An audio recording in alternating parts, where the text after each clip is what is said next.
Now, with apologies to those present, it's time to talk about the calibre of our political class, the politicians we've entrusted to lead us to a better future. Well, like watching a really bad train wreck this week, we witnessed the collision between bully boy opportunists, bagmen, manipulators, liars, misfits, cheats, and malleable, spineless wimps and their leaders who seem to have a blind spot about those dirty sides of politics. And sadly, this appears to be the ugly underbelly of all parties, not just Labor. For some, the quest for power and the abuse of power is a powerful aphrodisiac. Now, Lord Acton, a British historian, said power tends to corrupt. Absolute power corrupts absolutely. And how right was he? So how did we get to this sorry state? Why are we no longer able to attract visionary politicians? Not just those with an eye on the electoral cycle, but statesmen and women like Margaret Thatcher, who'd stare down her opponents to steer her country in the right direction. Why do pollies have to become members of the club? A club where everyone plays ball, trades in favours and conformity to survive and get ahead. You know, personality politics prevail, where so many candidates practice charm offensives. Do we really need someone representing us because they're a good bloke or a good Sheila?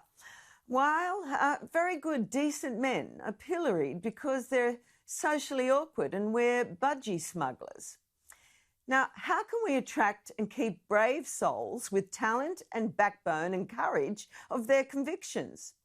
People who won't conform and buy into groupthink, who won't be bullied into parking their principles.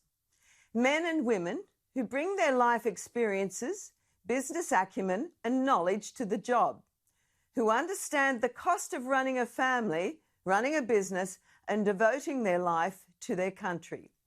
Now, it's time to get rid of the boys' club of apparatchiks and unionists and bureaucrats who transition into the political class.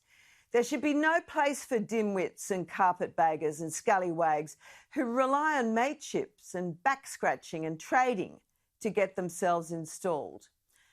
Now, most of all, it's really up to all of us, the people who install these people, to demand more and insist on better. How we do that is the very big question.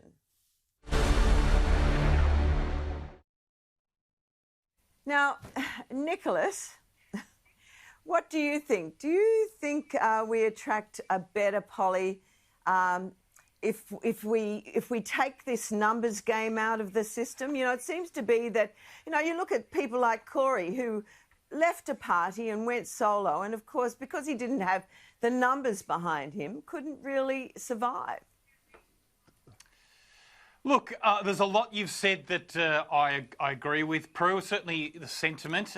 Look, I might have a slightly different view of, you know, Margaret Thatcher or Tony Abbott. Corey, I think, is a great guy, but his politics are a little bit skew-if. But so look, I might disagree with some of the people who you think are political heroes. But look, I obviously agree very much with the sentiment of, you know, wouldn't it be great if we had a better calibre of politician?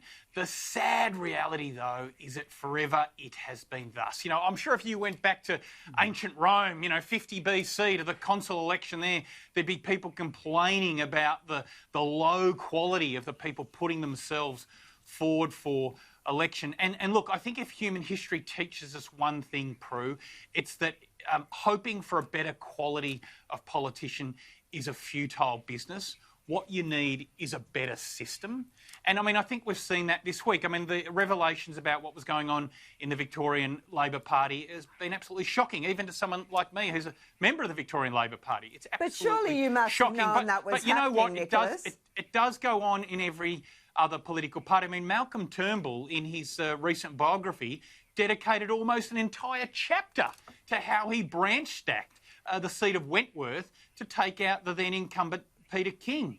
The Liberal Party in Victoria, the Liberal branch in Victoria, has been stacked by Mormons and Pentecostals and Catholics in recent years to try and oust the incumbents. Even the Greens, can you believe it, have had allegations of branch stacking in recent years. So these things go on in all political parties. The answer is not to try and hope for, a new generation of better quality politicians. That's futile. And dare I say even a little bit naive. The answer is to put in place rules, hard rules, that stop that sort of behaviour from happening. So in the case of branch stacking, there's some pretty simple solutions. COVID-19 has taught us that we don't need cash anymore to pay for things. So why not introduce traceable payments for for membership of all political parties in Australia?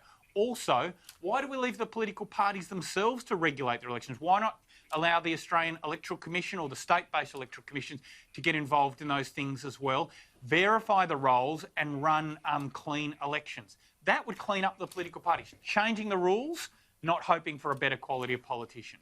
Well, I certainly believe that we need to look at the whole voting system, and I think that the electoral system is a joke at the moment. What did Bob Hawke say? Was it Hawke, vote early, vote often? One of them did anyway.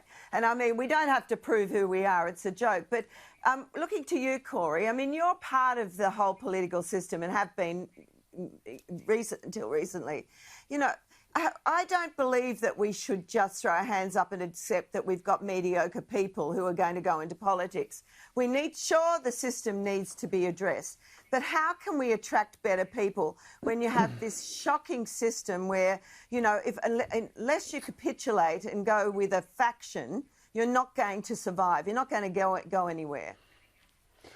Well, Prue, listening to your editorial reminded me of where I obviously went wrong. The need to conform to rise up the greasy pole is actually pretty important in mainstream political parties.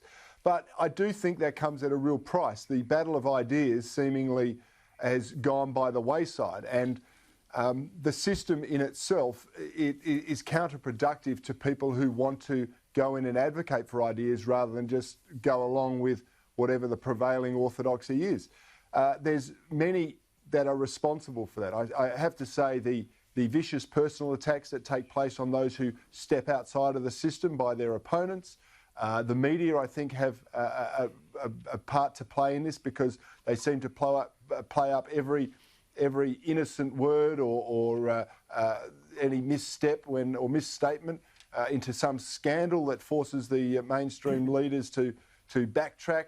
I think there are elements of the salacious sort of stuff that we saw this week where people are loath to endorse politics or politicians. But the answer is not to ban cash or to overthrow the system or do any of that.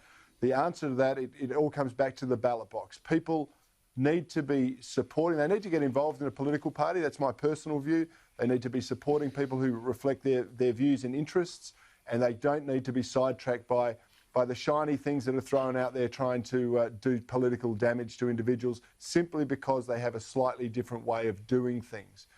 You mentioned the budgie smugglers. Tony Abbott was a victim of that in many senses, and I think probably his greatest failing was that he actually paid attention to it. And I remember saying to him once, Tony, be yourself. People will still pick on you. They'll give you a hard time, but be yourself, because at least that way you'll be really comfortable in your own skin and more people will feel good about that, because you'll never appease your detractors simply by changing your tune. And I think we need more of that in politics, Prue. Well, yeah, Catherine, I mean, what really upsets me is that it becomes a personality contest.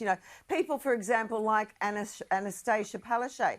Look, she's got a government that has, sending that state broke. It's a smelly government. She's got Jackie Trad, who was manipulating her, and she was so weak she allowed it to happen. Yet she's got a good chance of getting back in because people like her. Isn't it up to the voters to engage their brains and say, I don't care if I like her or if she's a nice woman. What are her policies? What is her track record? I mean, surely that's what we should be doing as voters. Look, Prue, I had great sympathy with your editorial, and I think the development of a careerist culture in both parties is to be condemned. I've worked in both parties. I've got friends in both parties. And I dispute what Nicholas said about that we can't just pine for the good old days because they never existed. I dispute that vehemently. I actually worked in and around the first Hawke government. That was an incredibly talented ministry of people who had had real achievements outside politics. Barry Jones, John Dawkins, Keating, having come from humble origins, was an autodidact and a smart guy. Whitlam was a towering figure who'd excelled at the bar and had been a World War II veteran. On the other side, I see vastly, especially amongst the National Party people, I see people who've had real jobs on the land. They've run properties or come off the land. So I'm not as despairing about that. But I don't want to just descend into cheap point scoring. This malaise is more deeply entrenched in Labor than it is in the other side. There are still more people in the LNP who have done other things prior to coming into politics. It's one of the reasons why they've lacked a certain amount of political acumen occasionally, and Labor has tended to be pretty good at campaigning and pretty good at the tactical level of politics. And I exempt from that Kim Beazley, who I think was a genuinely visionary person and was born to politics. Kim was one of the great patriots and a great Australian. And I put Abbott in the same category. I wrote on the record that there were two men that I met in Australian politics whom I considered were vocational politicians, not professional politicians. They genuinely believed that politics was about improving the lives of the nation, and I stand by that judgment of them.